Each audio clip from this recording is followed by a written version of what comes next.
Good evening, everybody. My name is Dick Price, and this is my wife, Sharon Kyle. We co-chair the Economic Justice Committee of the ACLU of Southern California. We sincerely welcome you.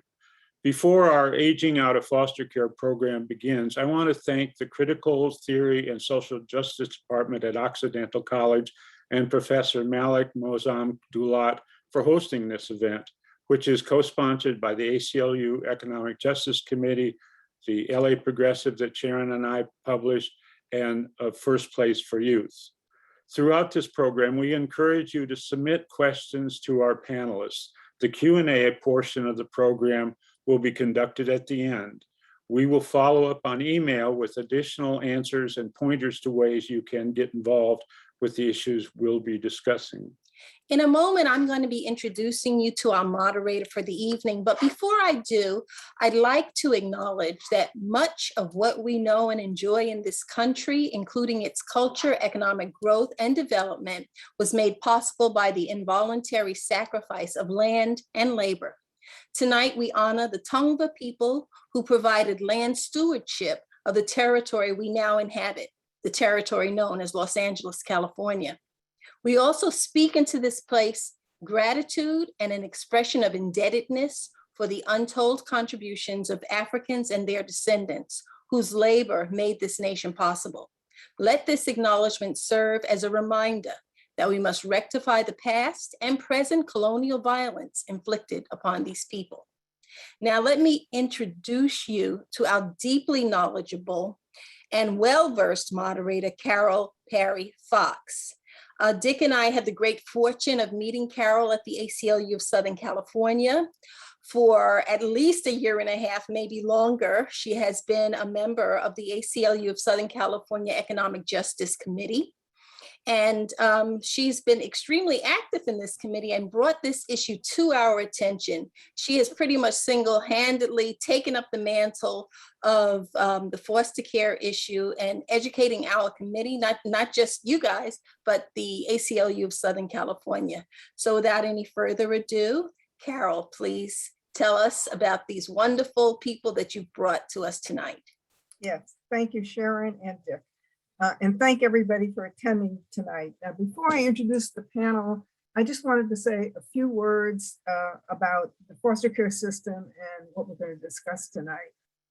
We're going to be discussing the difficult housing and life challenges that foster care youth who reach 18 face when they have to transition out of the system. But first, I want to just tell you a little bit about foster care because I don't know how much everybody knows. Why do we even have foster care in this country?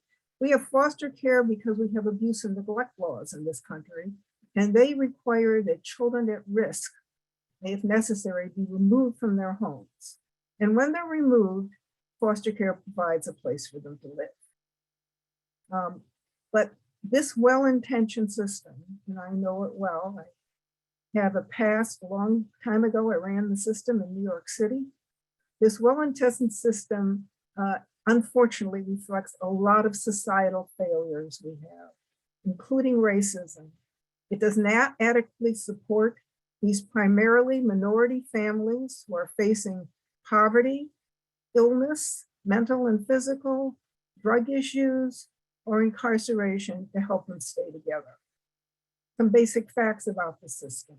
The system is big. There are over 420,000 children in foster care in this country. 33,000 of them are in LA County out of 60,000 in California. And the foster care children are primarily children of color. 3/4 of the children who enter foster care in Los Angeles County are Black or Latino. Now, every year, 1,400 more or less of these children age out of the system. That means they've reached the age of 18. What that means for them is the foster care system and the government no longer provide financial subsidy support for their living arrangements. Now, we're fortunate that, in California, we have progressive laws and progressive system that does allow some of these children to stay in what's called transitional housing. And Jane particularly is going to talk a lot about that because the agency she's involved with provides transitional housing for these kids. So that means that if, in general, if children that reach the age of 18 or age out of the system can meet certain requirements, which include being in school, being employed, job training, or a handicap, they have the possibility of staying in the system, but not all the kids stay. Some of them can't meet the requirements. Some of them don't want to meet the requirements. Some of them have a lot of problems in staying in the system. And what happens to those kids? The outcomes are very poor. More than half are unemployed. 26% maybe get arrested or in jail. 3/4 do not have stable housing. And in fact, in 2020, the Homeless Services Agency of Los Angeles reported that over 3,600 transition age youth were homeless in the county, and about 29% of all LA homeless youth are former foster youth. Now I'm delighted to introduce our panel. First up, Dr. Mark Courtney. Say hi, Mark. Unmute yourself. Okay. Hi, everybody. Okay, Mark is the Samuel Deutsch Professor at the Crown Family School of Social Work, Policy, and Practice at the University of Chicago. His special interests are child welfare policy and services, the connection between child welfare services and other institutions serving marginalized population, and the professionalization of social work. Mark has done extensive research on the issue of youth transitioning out of foster care and is the primary researcher for the Cal Youth Studies, which focus on the transition out of care for California youth. Thank you, Mark. Next, Jane Schroeder. Say hi, Jane. Everybody can see you. Everybody. Jane is the Chief Policy Officer at First Place for Youth, where she leads the organization's policy, advocacy, and systems change initiatives at the federal, state, and local level. She's working on removing barriers for foster youth and transitioning into independence and helping create a policy environment where impact-driven nonprofits can thrive. My third panelist is Maya Mason, and we're delighted to have Maya with us today. Maya is a former foster youth from Northern California and is now a college student pursuing her sociology degree to further her career in child welfare advocacy. She has come full circle and now works for First Place for Youth, which is the agency that helped her when she was a foster child with transitional services. I'm going to ask a series of questions of each of the panelists, and we'll start with Dr. Courtney. First, Mark, how would you compare the foster care system in this country, strengths, weaknesses, and so forth, to other countries, developed countries' foster care systems? First of all, thanks, Carol. I want to thank Carol for inviting me and ACLU for inviting me to participate in this. I actually worked in the child welfare system in California back in the late 80s with young people aging out of foster care. And I'm happy to say that although we have problems now, we're in much better shape than we were back when I worked in the field. So I'll comment mainly on policy and services for transition age youth, but I think in comparing the strengths and weaknesses of our child welfare system, it's good to just start with the observation that the vast majority of other wealthy democracies have a much more robust social safety net and healthcare system than we have. And that has particular relevance to preventing entry of children into the foster care system. It's also relevant to the operation of the foster care system, but I think it's important for us to keep that in mind so that the problems you see in the child welfare system, I would argue, are largely a function. They just reflect the broader context of policy that it operates in. Most children enter care under the age of 5, so a number of policies that we're discussing right now and that other countries have, things like paid parental leave, children's allowances, universal child care, could significantly reduce, and arguably would if you look at the rate of entry into foster care of children under 5 in other countries. If we had those kinds of policies, we'd have a lot fewer children in foster care. But countries also differ on their access to mental health services for children and families particularly with adolescents where there's conflicts between the children and the families. Again, our country having particularly weak services for that, upper middle class families that need mental health services for their children bump up against that all the time. But one way that I think we fare reasonably well compared to other countries is in robust policy and services devoted toward youth aging out of foster care. We actually are arguably the first country to pay much attention to that. Starting back in the 80s, we had Independent Living Initiative in 1986. It provided money for services, and we've increased the support for those young people, including the most recent policy changes that actually finally recognize that there's nothing magic about the age of 18 and that we need to continue to provide support after that. Other countries are actually playing catch up with us with respect to providing services to transition age youth, largely because I think they believe that their social safety nets work generally pretty well. But in every country where people have studied this, they found that they really do need to devote particular policy attention and services to this population.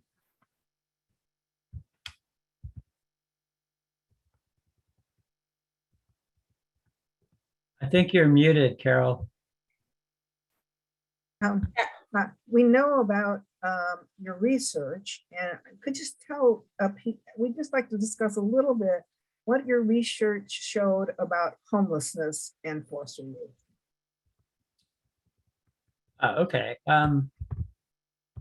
So my research, I want to, everything I'm going to say is consistent with the findings of my research, but there's also other studies that have been done out there. To be clear, what I've been doing for the most part is starting with young people, starting with a study in Wisconsin back in the mid-90s, and then a study called the Midwest Study starting in 2001 in Illinois, Iowa, and Wisconsin, and then most recently Cal Youth, which started in 2013, and starting with young people at 17, at the point where they're about to age out.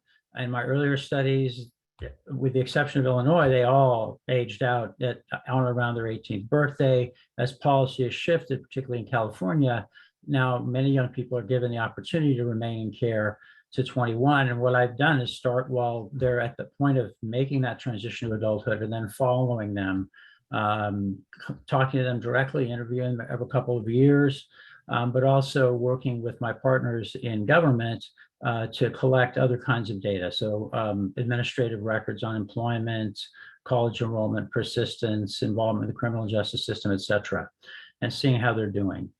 And I would say the general observation is that my research and other research has shown that they fare relatively poor compared to their age peers and compared to really other, marginalized or, vulnerable subpopulations of young people transitioning to adulthood. With respect to homelessness, the data are pretty clear. A number of studies have shown that somewhere between 1/5 and 2/5, sometimes a little more, of young people who are aging out of foster care will become homeless within a year or two of aging out of care. Those rates vary because of differences in the designs of people's studies. Some of the studies are pretty short. They only follow young people for a bit. Others, don't really retain a very good sample over time. So you have to sort of call into question how representative the young people they're talking to are. My studies have routinely got 95% of young people who are still in care to talk to us about how they're doing. And we'd be able to follow up at 19, 21, all the way through 26 in the Midwest study, and through 23 in my current study in California, with over 4/5 of those young people. And we find these rates, they're troublingly high rates. In our study of youth aging out of foster care in California, we found that 31% had experienced at least one episode of homelessness between 17 and 21. That's important because in California, they have the right, really, as long as they maintain their eligibility by going to school, working, being some kind of job training, or having a medical condition that makes it difficult or impossible for them to do those things. They have the right to remain in care and get continuing support. And so the fact that 31% became homeless is troubling. It is important to keep in mind, though, and I'll get to this later after the next question Carol asked me, that 31% includes all the young people, not just those who stayed in care to 21, but also those who exited at a much earlier age. And basically, my study in California and the earlier studies indicate that remaining in care is associated with a reduced risk of becoming homeless. The other things that my studies have found, and this is consistent with other research, is a set of risk factors and protective factors associated with homelessness for this population. And our research is really consistent largely in terms of risk factors and protective factors with other research on homelessness among young people. So risk factors are things that are associated with an increased risk of homelessness. Being male, young men are more likely to become homeless in the studies that I've done and other studies. Aspects of a foster care history that are indicative of instability in one's life, probably pretty good proxy for disrupted relationships with adults, and also behavior problems. So things like running away from foster care placement, and if you have a history of running away, you're more likely to become homeless later. Placement instability, if you bounced around a lot between placements, you're more likely to become homeless. Residing in a group care setting, that's an interesting question, is whether group care increases the risk of homelessness, because group care, particularly in a place like California, is something reserved for young people with significant behavioral and emotional problems. So is it a proxy for that? Does it make it worse? Either way, it's a risk factor. Delinquent behavior, involvement in the juvenile justice system, and a history of experiencing victimization and abuse, particularly, obviously, all of these young people experience some trauma, but those who have particularly difficult trauma histories and physical abuse in particular are more likely to experience homelessness. And then lastly, prior homelessness in your family. Young people who have a history of family homelessness are also more likely to become homeless. But there are protective factors as well. So a very important one is social support. Perceiving that you have, that you're very close to an adult. That was one measure of this. Perceiving that you have more social support, particularly what we call tangible support. So in my studies, we now distinguish between emotional support, somebody you can talk to about, things you're happy about, things you're sad about, so emotional support. Advice and guidance. Young people need a lot of that about things they don't know much about, getting a job, going to school, dealing with landlords, etc. But the important one actually is tangible support. Answer the question, is there somebody who'd loan you a few dollars, do an errand for you, give you a place to crash? And we find in our research that's a protective factor. Young people who tell us at 17 they have that kind of support, less likely to become homeless. And then lastly, and really importantly, because this speaks to the policy issue, remaining in foster care into adulthood. My earlier study in the Midwest, we had sort of a natural experiment. The state of Illinois had for many years allowed young people to remain in care till 21. Iowa and Wisconsin routinely discharged them at 18. And the rate of homelessness between 17 and 21 was much higher in those other states than it was in Illinois. And that was really driven by the young people who remained in care in Illinois. That leads me right to my next question, which is, what have you found is the impact of providing traditional housing and services on youth once they reach 18? Right. So my, distinguishing between transitional housing, other services is tough. We're starting to do that. My research is really focused on the impact broadly of policy and services on youth homelessness. And it's focused primarily on whether allowing young people to remain in care after they reach the age of 18 influences their likelihood of becoming homeless. I sort of already hinted at the answer to that, but I'll provide a little more detail. And we're now just really trying to dig into if extended care matters, allowing young people to remain in care matters, through what mechanisms does it matter? So our findings indicate that, doing the best we can. We're not running in that, we're not running an experiment where we randomly assign some young people to stay in care and others not to, but doing the best we can, controlling for the characteristics of youth that we measure in our study, and we measure all these risk and protective factors, right? So that's very important. but also the context that the young person's living in, their placement history, but also the county they live in our current study. Why is that important? Because counties differ in terms of their employment rates, in terms of the cost of housing. You folks know that quite well. So in our CALU study, we statistically control for all those things. And the bottom line is that each additional year young people remain in care in California after their 18th birthday, we find that it reduced the odds of homelessness between 17 and 21 by about 1/3. And since the average amount of time these young people are spending in care is about 2 years, actually your policy of having, and I just moved back to California, so our policy of having extended foster care, we would argue is associated with a 2/3 reduction in the risk of the odds of homelessness between 17 and 21. And really importantly, in my earlier study, in the Midwest study, we found that same impact comparing states that had a state that had extended care, those who didn't, very similar impact on homelessness. But we only found that impact lasted through age 21, when young people could remain in care. And in Illinois, while the rate of homelessness, the incidence of homelessness was later, by the age of 26, the percentage of young people in Illinois and in the other states that had been homeless at least once was fairly similar. In California, we find that when we extend the period of analysis to 23, so in other words, 2 years after all of these young people have left care, we find that each additional year in care, again, prior to 21, reduced the odds of homelessness between 21 and 23 by about 1/5. So that's very impressive. That means that what California is doing for young people between 17 and 21 has legs. It's inuring to the benefit of these young people even after they're no longer in care anymore. So that's sort of the main takeaway. Then the question is, why might this be the case? Why do we see an impact of extended care? Well, the first explanation is obvious. Extended care offers youth housing directly, in some cases through transitional housing programs, or indirectly through payments to foster parents and the youth themselves. For a number of years, I was on the Research Council of the National Alliance to End Homelessness, and everybody in the room would say, if you offer people housing, they're going to be less likely to become homeless. So that's the kind of obvious thing, right? I mean, when I watched young people age out of care back in the 80s, there was no one offering that to them. So I think that just offering housing and making it available, there's some eligibility requirements. We can talk about how reasonable they are, but at the end of the day, it's a readily available resource for young people. And that's the main mechanism. I think if you pay for their housing, they're going to be less likely to be homeless.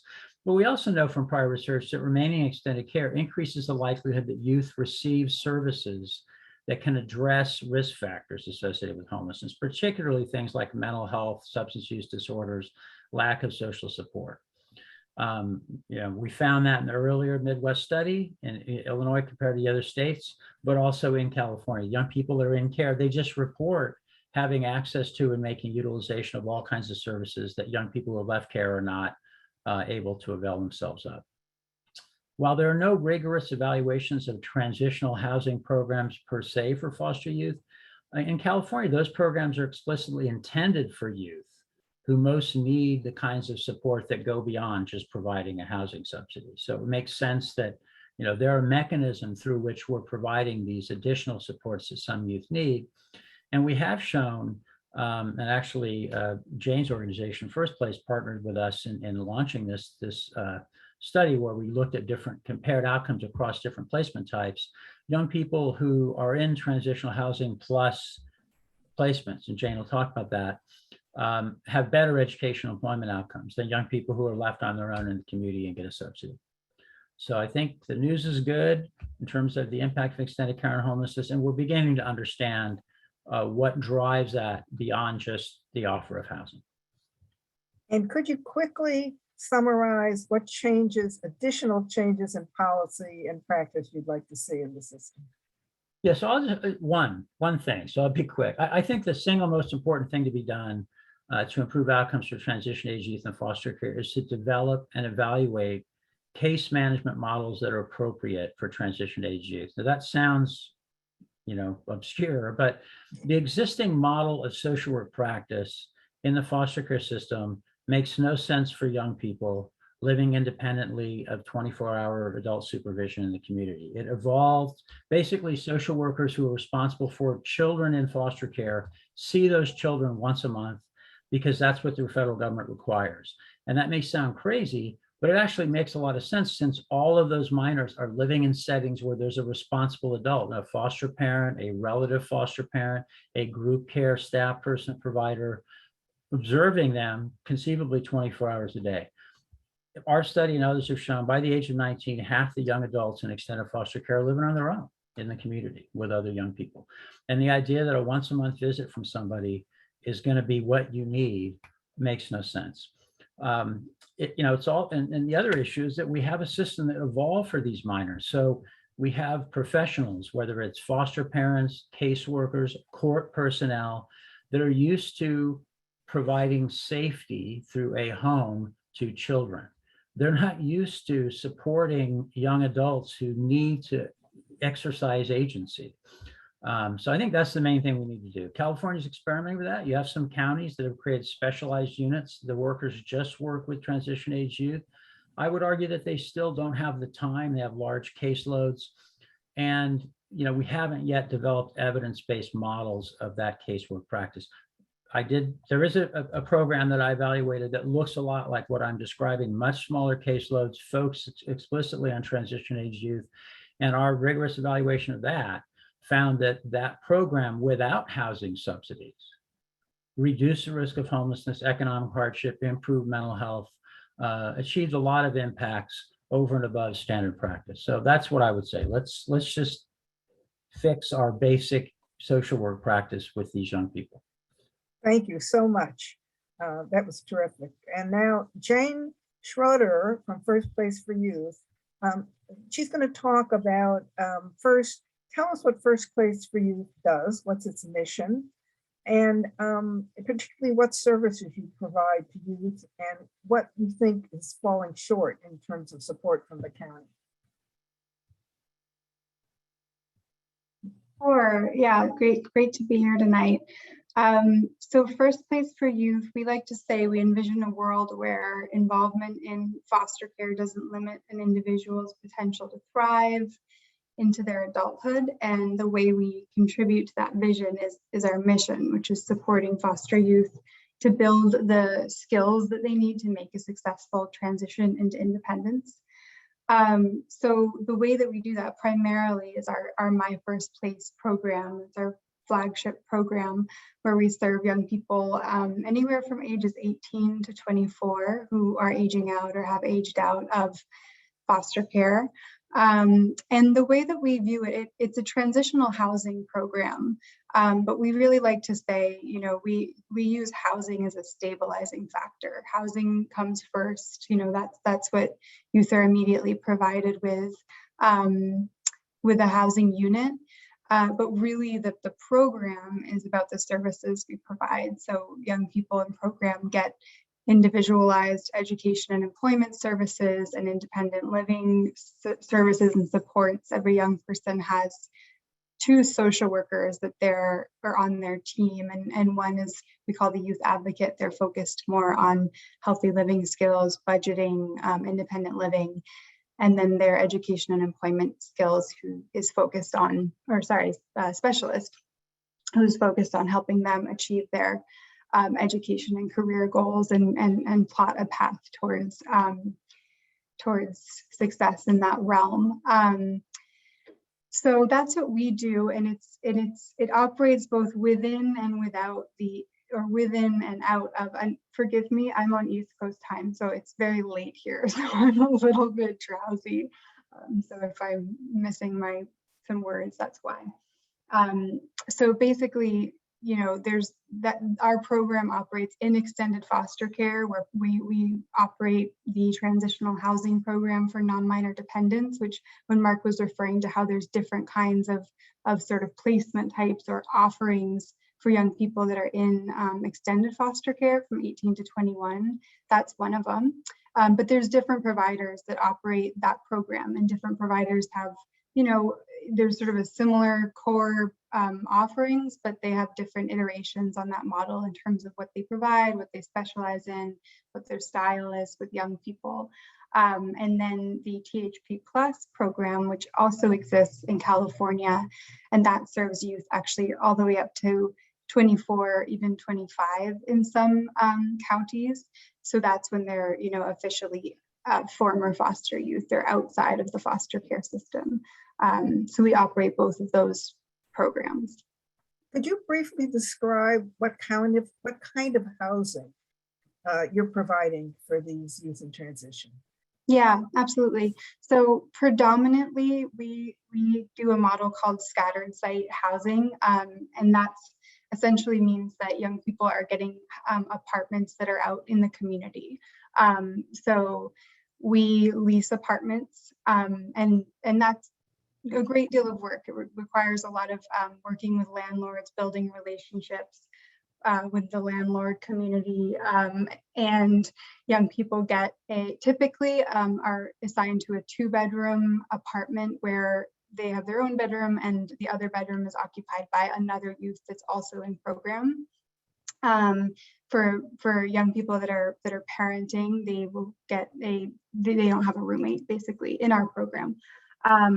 So it's an interesting, there are providers of these programs who have what's called single sites, meaning they have, a building where their youth are all housed within that one building. But most of the providers do the scattered site model. And it's a good model, partly because young people really do get to experiment with the kind of independence, that we're helping to prepare them for, being able to take care of their own apartment, being able to, learn about household management and paying, bills and utilities and all of those sorts of skills. And also because at its best, it can be adaptive to sort of fluctuations in the population. You can pick up more units, you can drop units, which is a little different than having, a single building. So that's the model for most.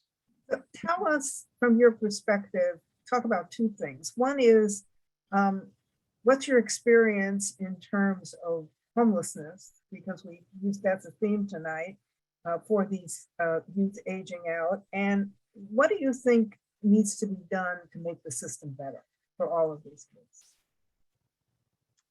Sure. Yeah. So, I mean, I think Mark really summarized the data really well around the experience of homelessness and foster care. In our program, youth who complete our program have a really high success rate in terms of remaining stably housed as they exit. I believe it's around 96%. But certainly, a lot of young people come into our program from homelessness or couch surfing, that sort of thing. And I think the housing crisis in California, just the extremely high cost of housing and lack of affordable housing options, makes it increasingly hard to support young people in actually transitioning out of a program like this and into stable housing. We definitely see less and less and less of young people being able to actually get their own apartment or even an apartment with friends if it isn't subsidized. So there are other options moving in with family or loved ones, other supporters, but it is alarming and only getting worse certainly as the housing crisis increases. So but programs like ours do have a really high success rate of keeping youth stably housed while in program and ensuring that they're exiting to stable housing. And in terms of policy, what do you think really needs to change now to move forward with these programs? Yeah, so just focusing on LA County especially, there really needs to be a bigger investment, in my opinion, in transitional housing programs, specifically both of the ones that I mentioned, transitional housing for non-minor dependents, which is the one that's for 18 to 21-year-olds kind of within the foster care system, and then the Transitional Housing Plus program, which is for former foster youth up to age 24, 25. You know, the idea of extended foster care should be, or really is, that, you know, a young person who decides to remain connected to the system, stay in foster care after 18, should be placed in whatever setting, you know, best meets their needs. And that doesn't necessarily happen. The reality is counties have a certain amount of transitional housing that they contract out for, and that's basically it. So once it's full, if there's a young person who really needs it or would benefit from it, you know, they might get something else, like Mark alluded to. There's other things that are available, the primary one being a SILP, supervised independent living placement, which is just more or less, it's like a housing subsidy. It's a monthly payment that can be put towards housing, and a monthly visit with a county social worker. But there's definitely a huge lack of the transitional housing option, and that is pronounced in Los Angeles. Actually, Mark did some research recently that showed that that a huge predictor of whether a young person would access transitional housing as opposed to SILP, that other kind of less robust offering, just living in LA made young people about, I think it was 80% less likely to access transitional housing than other counties, the rest of the state. And then just recently, John Burton Advocates for Youth put out a really amazing report that I'd recommend and can share a link to, on the availability of supportive housing for former foster youth. And so that's kind of thinking of like THP plus, but there are other housing subsidies and programs like HUD, foster youth independence vouchers. But it showed that LA County is really where the need is the greatest. The capacity that's unmet right now for housing in LA County is estimated to be about 400 additional, you know, beds or units that would be needed to actually, that would need to add into the system to actually meet that need. So I think growing, you know, the overall availability of transitional housing, and part of that is that it needs to be resourced in a way that makes it possible to run the program. Providers who operate these programs, you know, receive a rate from the county essentially to operate the program, but that includes the cost of housing. So, you know, you pay for the housing as well as the support staff, et cetera. And as the cost of housing has risen and risen and risen and risen, the rate that's paid to providers has more or less stagnated, especially in THP plus. For the last 10 years, it's been the same rate. And so if you think about what happens, you know, providers are sort of in a position where some might cut back on the services they provide. Most do significant private fundraising to make up the difference, but that gets harder and harder and harder to make up that gap. And then, you know, obviously, where can you get an apartment, right? Like, it's really important for young people to both be safe, but also feel safe in their neighborhood. That's an important predictor actually of their success in program.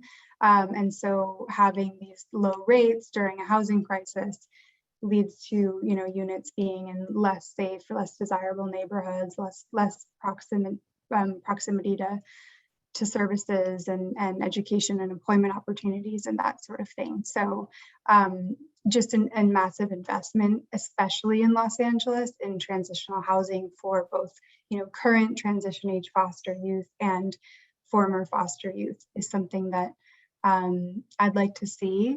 I'd also like to see a real sort of shift in attention within the system to the education and employment aspect, the education and employment goals. I think it's so important to focus on housing and homelessness, but, you know, something Mark said kind of stuck with me, that, you know, some of this data we're talking about is, are youth experiencing homelessness, you know, while they're connected to this system?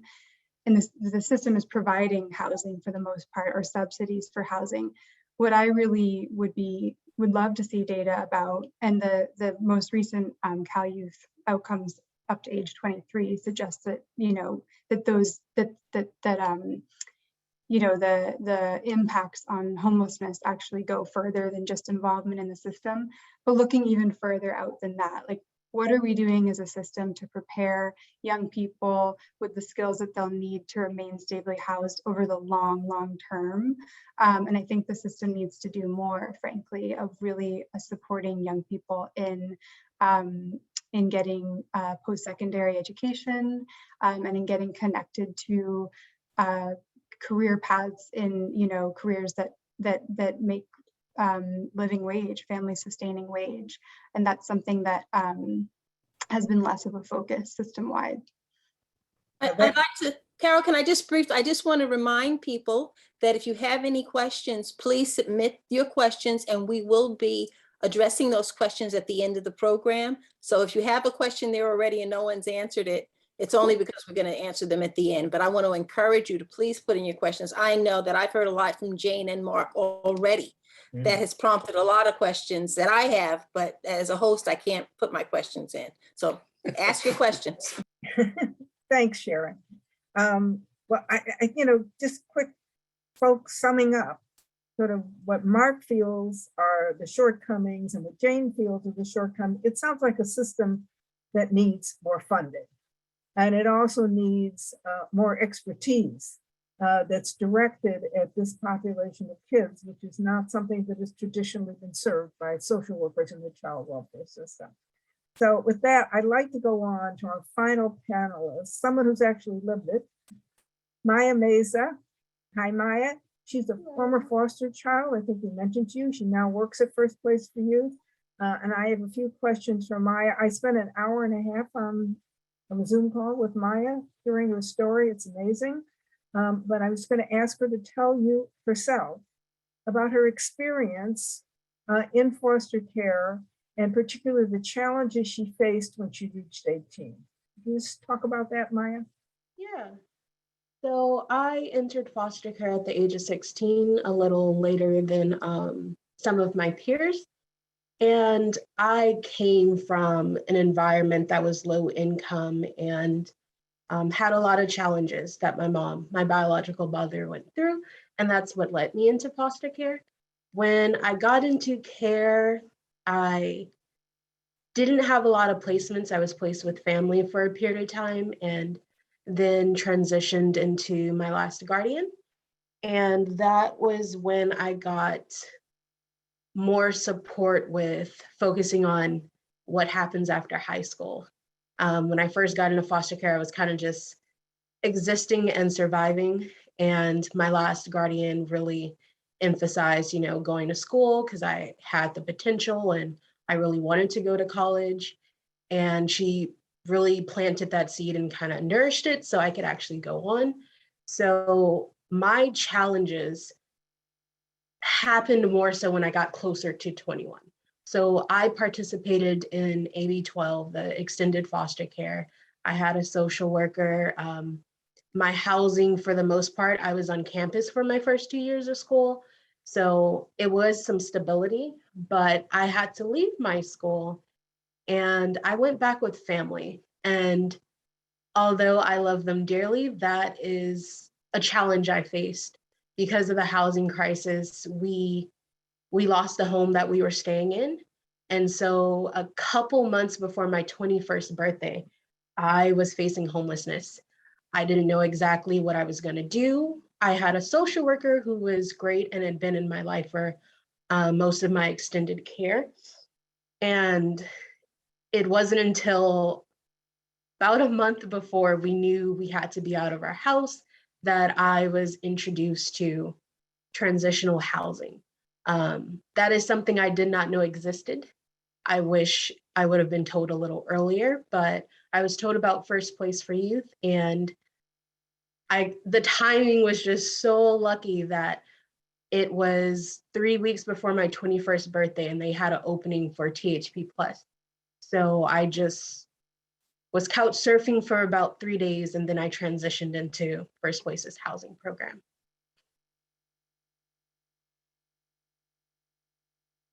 Tell us about the kind of assistance you received from First Place, because we'd like to hear about that. So what I received at First Place was, of course, housing, but I also was paired with a youth advocate and an EE, education and employment specialist, like Jane mentioned earlier. I'm going to try to not use acronyms, sorry. But those two staff members were really key in my services. I met with them sometimes weekly, definitely more than once a month. So after turning 21, you don't have a social worker anymore. And that could be good, but that is someone that you had that you knew you were going to meet with. And so in the THP Plus program, having two staff that you know you're going to meet with, that they sat down with me to constantly make sure I'm reaching my goals.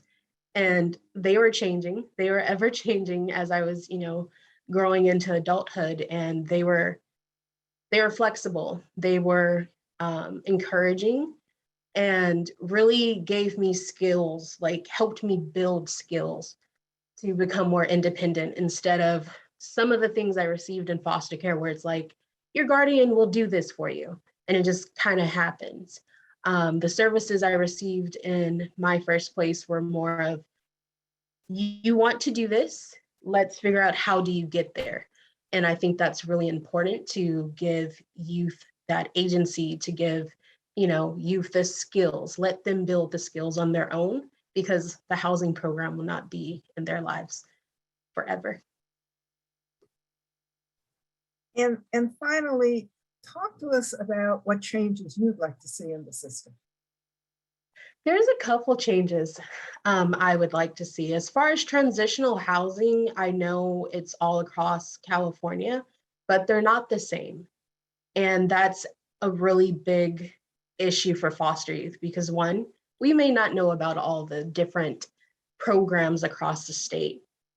And the ones that we may learn about may not be the best fit for us. So I got lucky that I was in a program that did more than just give me housing, because I do feel that if it is not intentional, the support that youth receive when they get into a transitional housing program, it's like putting a bandage on a really big wound. Like it's not going to fix the issue.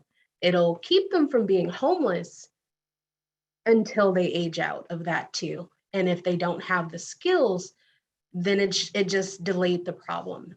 And some transitional housing programs are just about housing. And I know I have a couple peers that entered care and are around my age that are in a different situation because they were in a different program based off of the region they were in.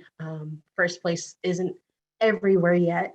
And I know that's really big. The services, if they could be more equal, if they can adjust to what youth need, and mainly prepare youth to be able to be on their own. I know what I received in youth in the program, I was able to transition into my own apartment.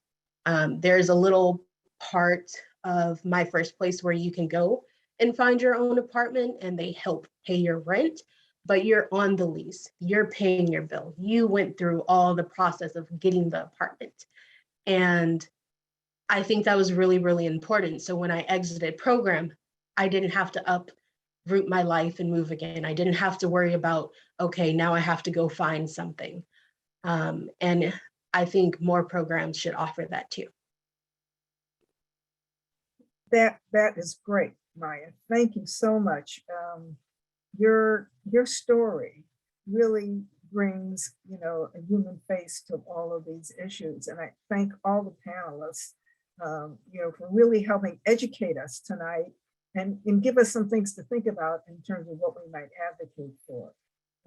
So I'm going to turn the program back to Dick and Sharon now for summing it up and to talk a little bit about what the ACLU of Southern California has been doing. Thanks. Great. Thank you so much, Carol, Jane, Mark, and Maya. I do want to present a couple of the questions that are in the question box. One of the viewers is curious about what supports or education services about tenants' rights for youth to maintain affordable housing placements. Is there a program that teaches them their rights? And then the second question is for Maya. Up to what age do you recommend that services should be made available to former foster youth? Jane, you want to try to take the first one? Sure. Yeah, we don't have a specific curriculum around, teaching about tenants' rights, although we do workshops on all sorts of issues. But part of the main role of the youth advocate is teaching how to practice good tenancy and just tenancy in general. So, we have the lease in these programs partly because it's like a safety precaution. Like we like to say, we want young people to be able to fail safely and not basically wind up with an eviction on their record. And then there's actually regulations that prohibit a youth from being on their own lease without the provider at least on the lease with them for that reason, and not in the program that Maya mentioned, but in the main program. So yeah, and like the YA, the youth advocate, works with young people to understand all the rules, responsibilities, and rights of being a tenant, and to sort of practice that in the environment of this, scattered site apartment that's out in the community without actually taking on all the risks of doing that, such as, the potential risk of being evicted and winding up with a eviction on your record for years and years to come, which severely inhibits the ability to, get a job, get credit, and other things that lead to independence and successful adulthood. Thank you. And Maya, could you comment on the question of up to what age or how long you think transitional housing and services ought to be provided? So I actually did a research paper on this for one of my classes, kind of dissecting the AB 12 and how many years of services it provides for youth. I think that education is a really big part of changing foster youth success after aging out of care, if they decide to go that route. And realistically, getting a degree takes more than 2 years. I'm 24, I'm still getting my degree right now, and I've been in school consistently. So I looked at it this way of, although just providing housing, like I said, can just be a bandage, if a youth is receiving services and they are progressing, still meeting with staff like a YA and an EE, I think going to the age about the 24, the 25 is more realistic to give a young person time to start a career, to exit program with a livable wage. And education isn't, just a traditional 4-year or 2-year college, but that gives a little more realistic time. Youth that are not in the system kind of have a more support from their parents during those years. I mean, even for insurance, it's until 26. So I think modeling services for foster youth and former foster youth around that age is more realistic to help them in the long run. Thank you. I'll turn it back to Dick and Sharon. Yeah, Carol, I have a question for any of them. So I can see the list of attendees, and I probably know half of them or 2/3 of them. And I know they're really, feet on the ground activists, belong to organizations, ACLU and many others. So, but they may not be, deep experts on foster youth. But do any of you have any ideas of how such people who took the time, an hour here or so on a Thursday night to listen to you all, how they could actually get their hands dirty and do something productive for foster youth, for aging out of foster youth, and so forth?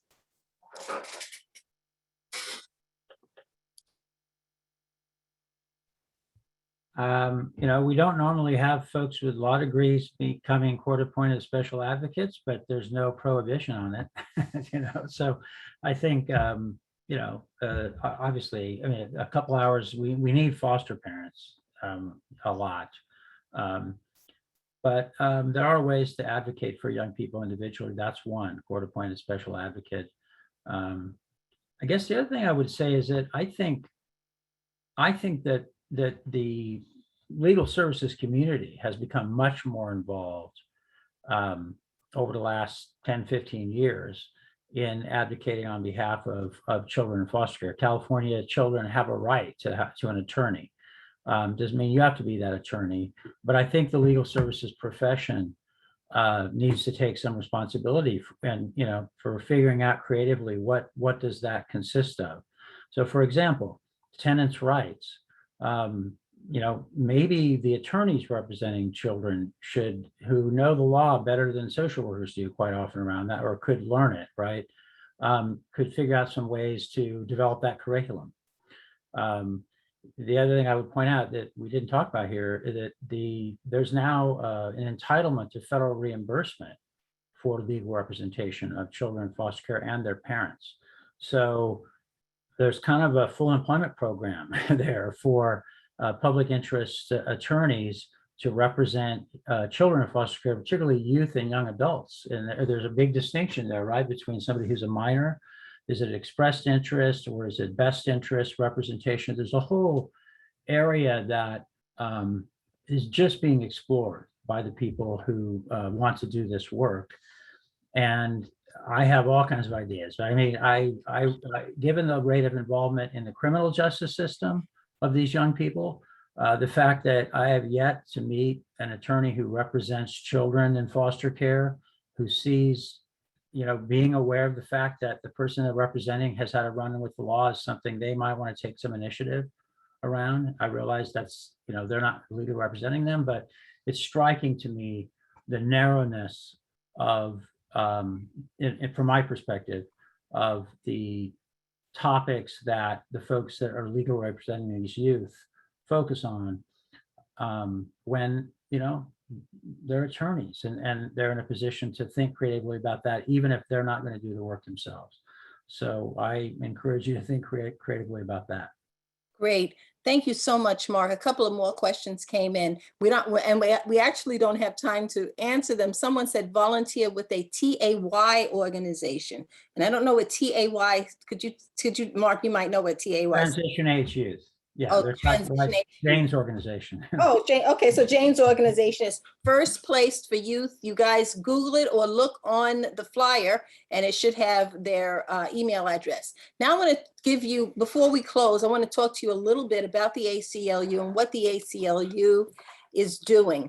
For the past year, the LGBTQ, Reproductive Justice and Gender Equity team at the ACLU of Southern California has been working on issues relating to the family regulation system, otherwise known as the child welfare system. The ACLU of Southern California sees this work as deeply intersectional, involving issues of gender equity, racial justice, LGBTQ rights, and it approaches this work with an understanding of the family regulation system as built on a foundation of white supremacy and attempted cultural genocide. The family regulation system can mire parents, particularly Black, Indigenous, and other women of color, in years of state surveillance, regulation, and punishment. The work that the ACLU of Southern California has been doing in this area is filing an amicus brief, for example, in the case of NREDP, which deals with the due process rights of parents to challenge their inclusion on the California Central Child Abuse Index, a database that includes names of persons alleged to have committed child abuse. So right now we're talking about alleged child abuse or severe neglect. Preparation in the Los Angeles Reimagined Child Safety Coalition, which is a coalition that includes many organizations, include BLM, Black Lives Matter LA, and 30 other organizations, California Latinas, for Reproductive Justice, Los Angeles Dependency Lawyers, Justice LA. So we're working with this coalition, we being the ACLU of Southern California. Working also on legislation to enable persons with criminal convictions to serve as resource family for relative children. And you guys heard Jane talk about many foster care children are actually foster cared by people that they are actually related to. So we're working on legislation to enable those persons with criminal convictions to serve as foster care for relative children. Working on legislation to prevent the expansion of mandatory reporting of child abuse, collecting information for a report that tracks funding to and spending of the Los Angeles Department of Children and Family Services, and drafting a Know Your Rights presentation for parents and guardians in the dependency system, which answers one of the questions that one of our attendees asked. And as we close, I just want to say that there's a reason that Los Angeles County has a bigger problem with transitional housing than the other counties. And from what I've learned, it has something to do with the Los Angeles County Board of Supervisors. So we're going to be providing additional information. This is an ongoing issue. I'd like to thank Carol and Jane, Mark and Maya for participating, for broadening our knowledge on this issue. And please, if anyone wants more information, please go to the First Place for Youth. That is a wealth of information, as and LA Progressive and the ACLU of Southern California. Anybody else want to say anything else before we say goodnight? I'll just jump in. Thank everybody for attending. Thank the panelists who were fabulous and agreeing to do this. And I hope we've helped move the ball forward a little in making people aware of the serious problem these youth are facing. Thank you. Good night, everybody. Thank you. Thanks much for your attention to this. If you want to talk. Yeah.